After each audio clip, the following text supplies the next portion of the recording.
Today we're going to go over the Adobe Lightroom Classic workspace and tools. So if you want to open this with me, just go to the little magnifying glass at the top of your screen and you should be able to look up Lightroom Classic. It's an Adobe product. If you'd like to search it also in the Mosley Manager, if you do not have it on your computer, you can start the install on that. It's about 5 to 30 minutes, just depending.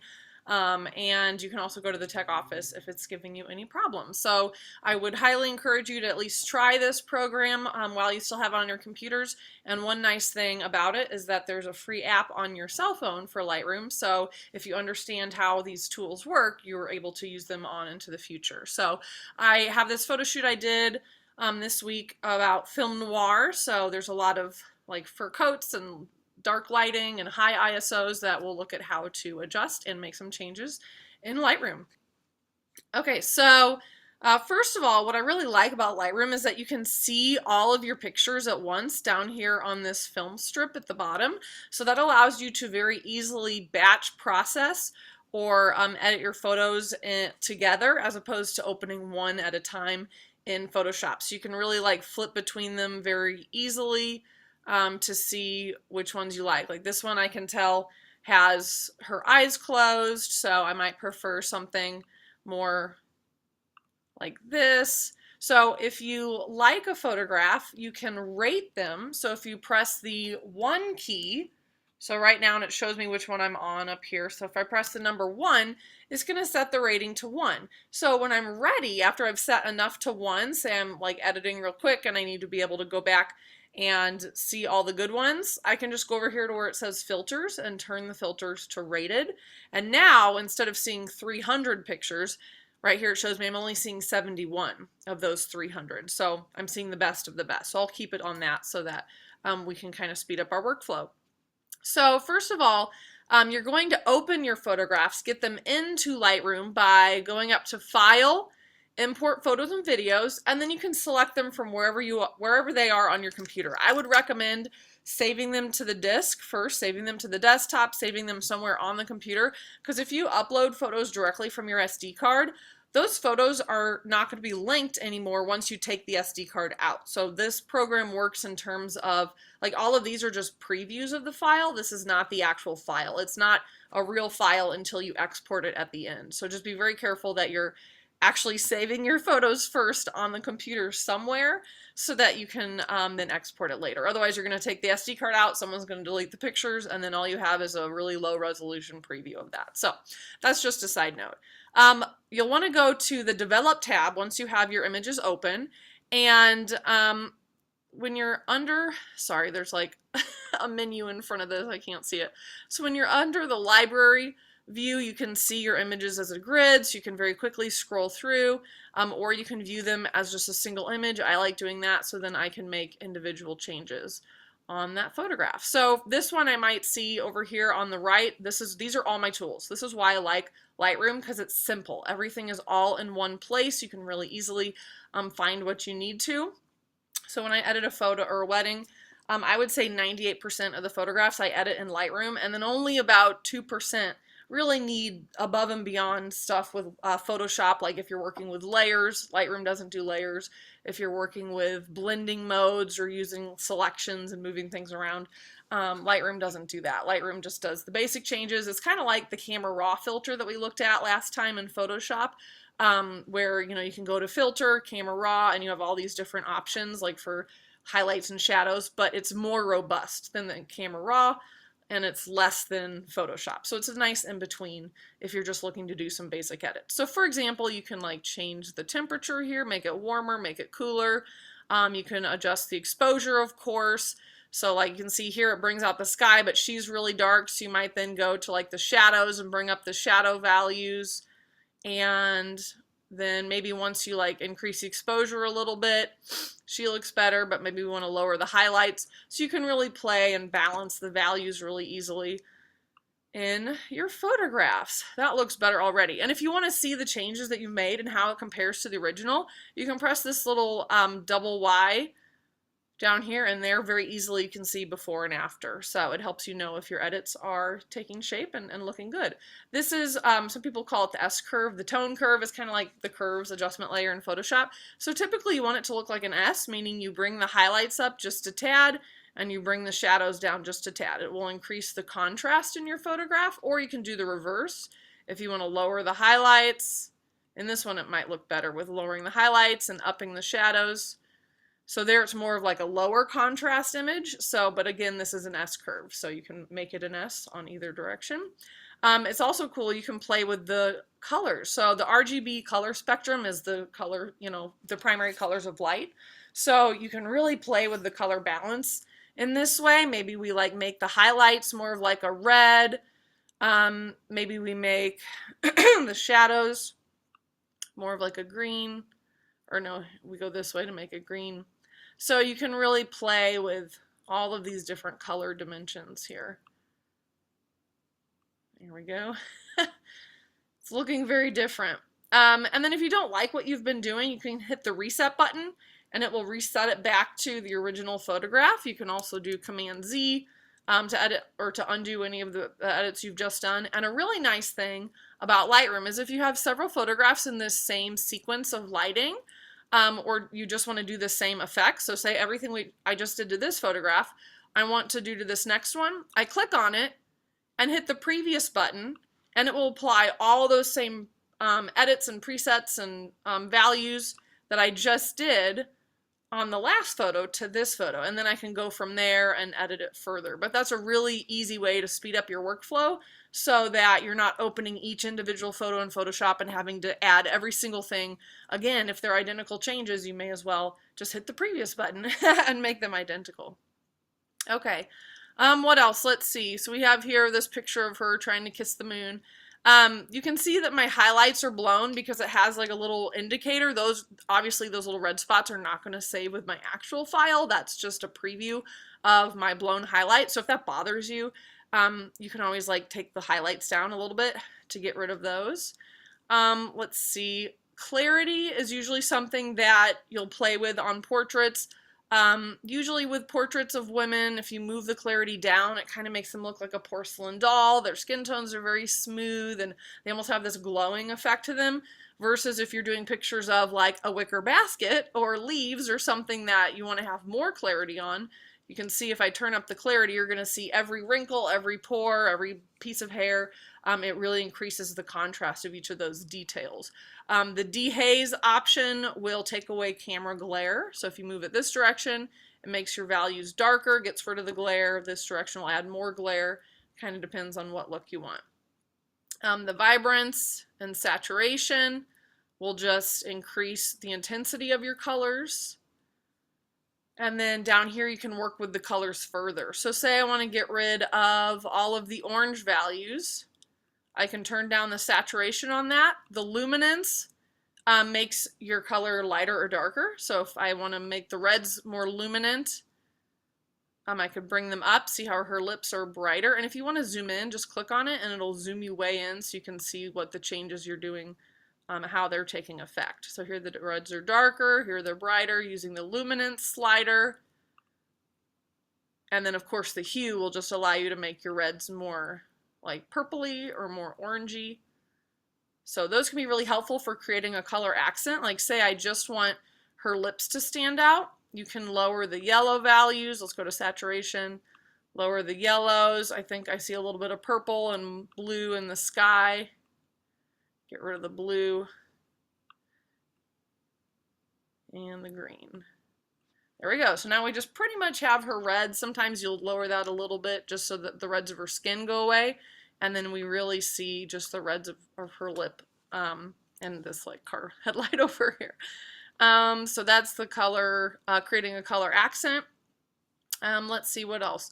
I want to find a really high ISO image. So in a lot of these pictures, I'm just going to click on this one and then hit reset because I've already edited this a lot in my last class. You can see these blue areas are showing where I don't have any detail in the shadows. So if you wanted to fix that, you can go up here and increase the shadow values. That goes away. And then I want to see what the grain looks like on this. So if I zoom way in, you can really see all those little speckles, all those little grains. You can really see it on her face too. So in order to correct that, that's from my ISO. My ISO was on 6400. So that's a pretty high ISO because it was dark out. And I wanted to, it was more important to me to capture them in like stop action with no blur, with no motion blur or anything. So instead of using like a 1 second exposure, I used a faster exposure, like 1/60th of a second. But as a result, I get noise. To get rid of the noise, you just scroll down here to where it says detail, and then you have this luminance slider under noise reduction. Watch what happens when I turn it up halfway. So you see the noise here, and then now it's gone. You can see before and after what that looked like, and it'll stay zoomed in. So you can really see the grain on her cheek here is eliminated in my version with the luminance slider turned up. So I really like using that to get rid of ISO noise. Obviously the best way to not have ISO noise is just to use a low ISO like ISO 200 or ISO 400. So if you can challenge yourself to find other ways to brighten your picture without increasing the ISO a whole lot, you'll just get a better quality image. But, you know, in a pinch, don't hesitate to use high ISOs because there are a lot of programs that can fix that, including Lightroom. Okay, let's see. We also have the vignette. These are just some basic things that I do to most pictures. I usually adjust the temperature. I usually adjust, oh, another thing I do is I'll start at the top and I'll just hit the auto button. So I want to see what Lightroom thinks this picture needs. And oop, there it kind of filled in the shadow values. It thought the highlights were good, but it wanted a little bit more you know, definition in the shadows. So I'll start there, and then I can like add contrast and I can make it to my liking. Maybe take down the shadows a little bit because I do want it to look like a film noir, kind of like a spy novel or some kind of like a mystery thriller, murder mystery movie. So I can also, like I was showing you before, add a vignette. So if you move it to the left, it'll make the edges darker, and of course they won't print with that blue. That's just an indicator that yes, this is dark. There's not a lot of details in the shadows here, but you can see a good preview of it up here. You can also move it to the right. Nobody ever really adds a white highlight or a white vignette, so I would just stick to the darker one because the idea is to draw your eye in, not to draw your eye out to your subject. So that's pretty much most of the tools that you'll need to know in order to manipulate most photographs. Most of the time that's all they need. But if you need to do something a little bit more specific, we also have over here, we have different filters, kind of like you would have in Instagram. So this is really helpful for adding like black and white filters. These are creative filters. Aged photo is kind of nice. Here's all the different black and white. And then from there, once you add that black and white filter, I can come over here and change things like on top of that. So I can increase the contrast. I can lower the exposure. It really doesn't like that. I can increase the blacks a little bit. So you can make these changes. Maybe I determine that, oh yeah, this is a really high ISO noisy picture. So I can go down here to luminance and try and get rid of that. And some of these filters work better than others with all of these tools over here. But that one got rid of most of it. So you can really see the before and after, how much better that noise looks. Okay, and most images are not meant to be scrutinized from like this far away, right? You're going to be seeing it at a distance even if it's printed out. So you don't have to be too particular about the noise. But the focus is important, and focus can be difficult to get at night. So yeah, feel free to add some different filters. I would recommend that if you're going to make a black and white image, I would make a copy of the image first so you have the color version and you have the black and white so that it's not like a destructive edit that you've made. So you can go back and see the color one if you want. So what you'll do is you'll right click, you'll go to create virtual copy, and then just hit the reset button on the first one, or make the copy obviously before you make all the changes. But I only do this really if I'm gonna change it from color to black and white. Most edits are helpful and the picture always looks better after I've edited, so I don't make copies unless I'm making a black and white or something like that. So here we have the color, and then there's the black and white version. Okay, so these settings up here at the top are a little bit more specific depending on what you need to do. So let's edit one of these pictures. Yeah, where we can make a lot of changes. So up here at the top, the first one is going to allow you to resize your image. I would hold shift when you're resizing because you want to constrain it to like a standard size so that if you ever go to print it or anything, it'll fit in a frame. And then you hit enter when you're done. There we go, a little closer in. This next one is like a clone stamp tool. Ideally, it's for blemishes or fire hydrants in the background or something confusing or distracting. But I'm just going to use it on the moon to show you what it does. So here we have our nice moon in the sky. This is really the point of the picture, so it kind of defeats the purpose to get rid of it. But you can make the dot that you're trying to change smaller or bigger with the bracket keys. You just want it to fit right over what you're trying to replace. And then you click on it, and it's going to, whoops, it didn't do a very good job, so we're going to place it. Say, I want this. And then right now it's healing, so it's on the heal setting, which means that it's like a in-between. I don't want that. I want it to clone that area. So when I click on clone, you'll see it takes the sky values from there and places it where the moon was. This is something that might be easier to do in Photoshop, but at least for quick edits, it's an option for you. And then you can see obviously what that before and after looked like. It got rid of the moon. The next thing over is red eye. I don't have any pictures with red eye, so that one doesn't apply. But up here at the top, we have this gradient mask. So if you click on the gradient mask, we can change something like the sky. So you click and drag down. And now this mask is only going to affect what's above it. So it kind of fades. And I'm going to lower the exposure. All of these changes, all these settings over here, you see they're kind of highlighted. This is all with the mask. So I think I need to increase the saturation. See how it's turned all the way down? So I'm going to turn that up so I can see some color in my sky. I might need to increase the highlights. Maybe make it more blue.